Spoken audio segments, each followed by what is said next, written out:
Okay, magandang umaga pong muli mga kabiyahero. Recognition Day po ngayon ng mga mag-aaral bago magbakasyon ngayong Hunyo. So lahat daw po ng may mga award ay kinakailangan daw pong magpakain doon po sa kanilang mga kaklase mga kabiyahero. So ang ating pong napagdesisyonan, tayo po ay magluluto ng pansit bihon con canton. Ayan.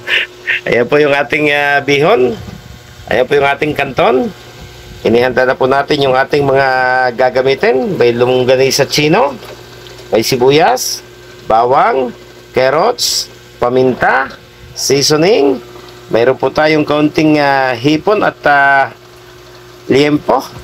At mayroon po tayong inihandang repolyo mga kabihero.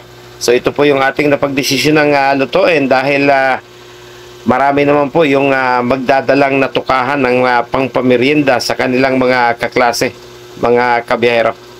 Okay, umpisa na po tayo. Inilabas na po natin yung ating maliit na talyasing pagmalakasan. Ayan, alanganin po kasi sa 3/4 kilo yung ating isang malaking kawali. Baka hindi po natin maluto ng maayos yung ating pong bihon. Okay, lagyan na po natin ng mantika. Kaunting mantika lang po muna. Gigisahin po muna natin yung ating mga ricado, saka yung mga sahog. Ayan, painitin po natin yung mantika. Okay, kumukulo na po yung mantika. Mainit na po. Lagay na po natin yung kaunting bawang para po sa pagigisa ng ating ricado. Ayan, kalahati lang po muna siya.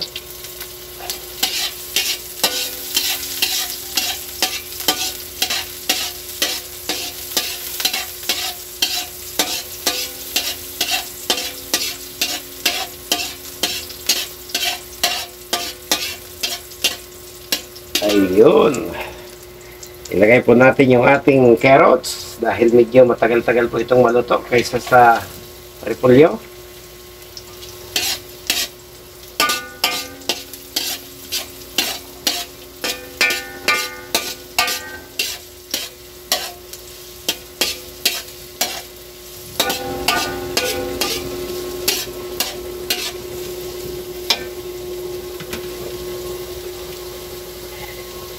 Isunod po natin to yung ating baboy at kaunting hipon.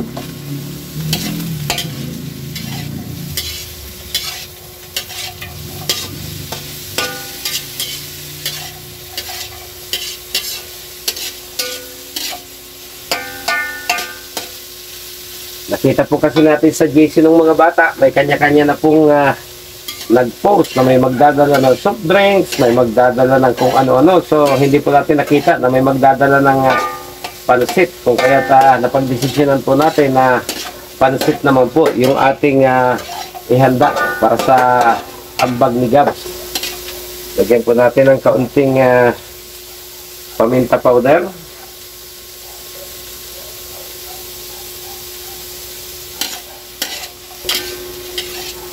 Lagay na po natin itong ating longganisa chino. Ayan.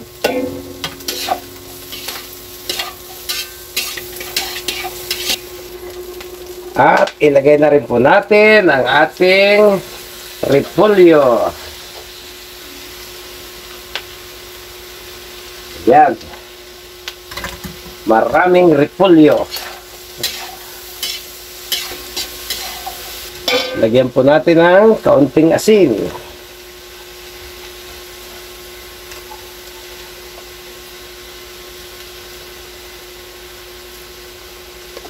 Yan.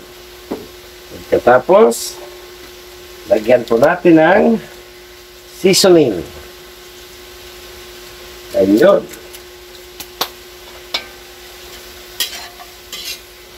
Gisa-gisa ulit.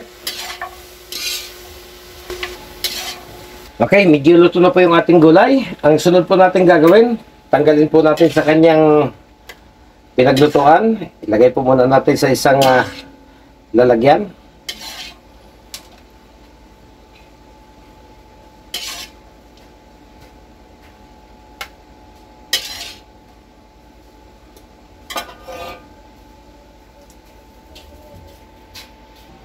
Okay, ngayong natanggal na po natin yung ating unang ginisang sahog. Buhayin po ulit natin ang apoy. Ayan. Lagyan po natin ulit ng mantika.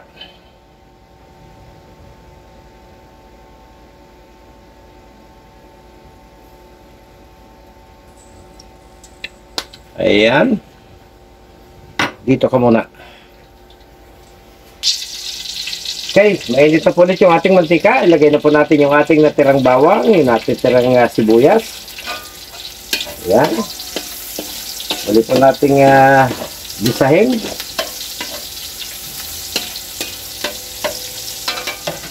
Lagyan po natin ang paminta.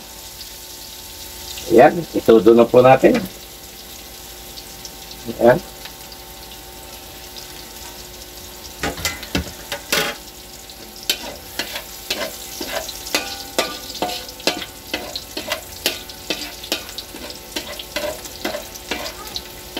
Lagyan po natin ng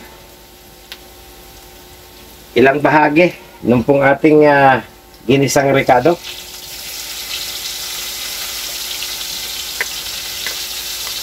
Ayan, huwag po natin ubusin.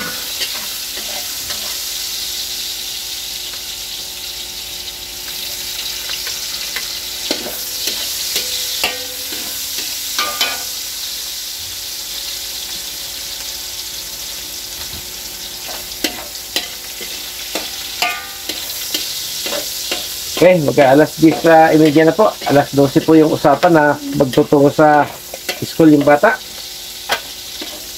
At yung pong ating pinagpakuluan ng baboy kanina at saka ng hipon, ayan, ay isa po nating isasabaw.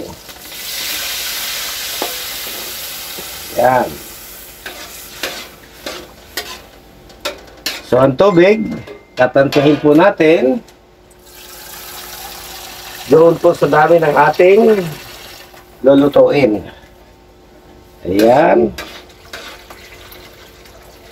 Bali 3/4. So, ito po yung estimate natin sa dami ng tubig na kailangan. Ayan. Lagyan po ulit natin ng seasoning.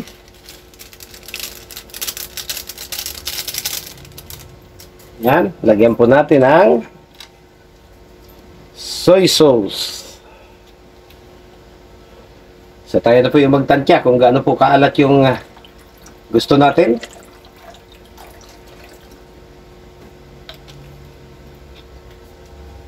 Ayan. Katapos atin po siyang hihintayin na kumulo, mga kabiyahero. So ito na po yung ating bihon. Binabad po natin sa tubig para lumambot po siya at madali po siyang lutuin, mga kabihero. Ayan. Ngayong malambot na po siya, tatanggalan po natin ng tubig bago po natin ilagay doon sa kumukulong sabaw po ng paglulutuan natin ng pansit. So ayan guys, kulong-kulo na po yung ating kaldo, yung pinakang pangsabaw po doon sa ating pansit. Ilagay na po natin itong ating bihon. Ayan. Lagyan na po natin lahat.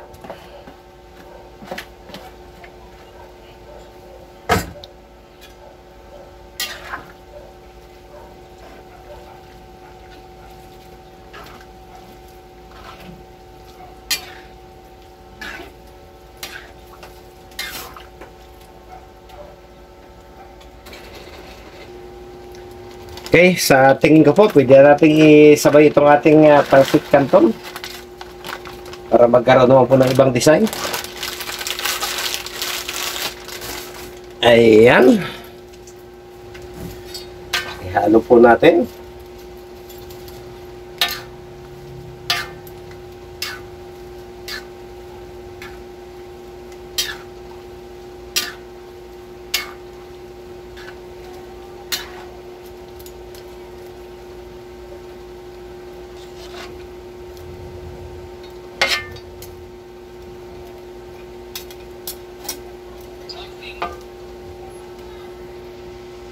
Okay, mga kabiyahero, ito na po yung resulta ng ating pansit bihon con canton. Ayan.